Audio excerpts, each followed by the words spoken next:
মাত্র ১৯ বছর বয়সে আমার ডিভোর্স হয়ে যায়। নিজে পছন্দ করে বিয়ে করেছিলাম। সংসারও টিকেছিল মোটামুটি ১.৫ বছরের মতো। ১ বছরের একটা বাচ্চাও আছে আমার। স্বামীর সঙ্গে কোনো কিছু হইলে ব্যাগপত্র গুছিয়ে বাবার বাড়িতে চলে যেতাম। প্রতিটা সংসারে কোনো না কোনো কিছু হয়ে থাকে। আমার স্বামীর সঙ্গে আমার টুকিটাকি একটু কথা কাটাকাটি হইলেই আমি ব্যাগপত্র গুছিয়ে বাবার বাড়িতে চলে যেতাম। ওখানে বোনেরাও আসতো আর ভাইয়েরা তো ছিলই।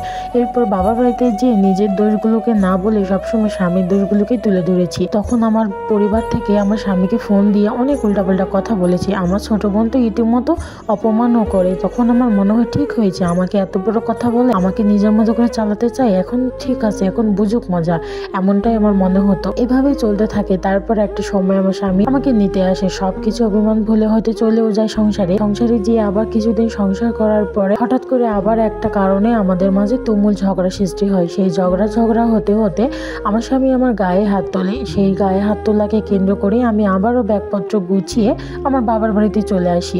বাবার বাড়িতে চলে এসে সবকিছু বলি। আমার ফ্যামিলি আমাকে বোঝায় যে তোর গায়ে হাত তুলেছে মানে ওর এত বড় সাহস, অনেক কিছুই বলে ওর নামে মামলা ঠুকে দে। আমিও তাদের কথা মতো আমার স্বামীর নামে মামলা ঠুকে দিলাম। তার কিছুদিন পর পুলিশ এসে আমার স্বামীকে ধরে নিয়ে যায়।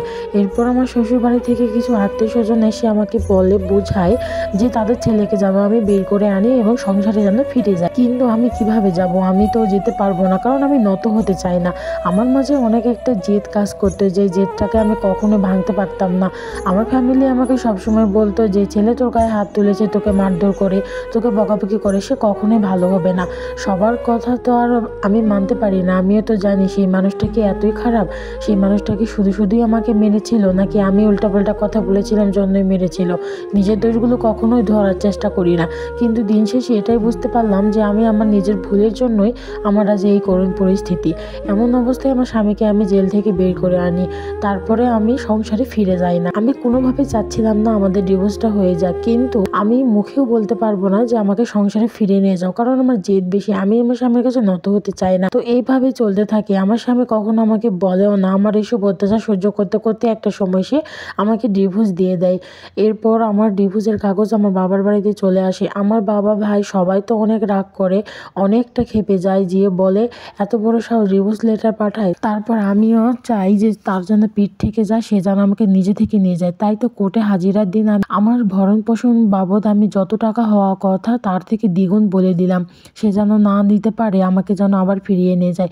কিন্তু নিজের মুখে মুখ ফুটে সেটা আর বলতে পারছি না। এইরকম হতে থাকে। আমার স্বামী সবটাই মেনে নেয়। আমি ভাবতেও পারিনি সে মেনে নিবে, অনায়াসে আমাকে ডিভোর্স দিয়ে দিবে।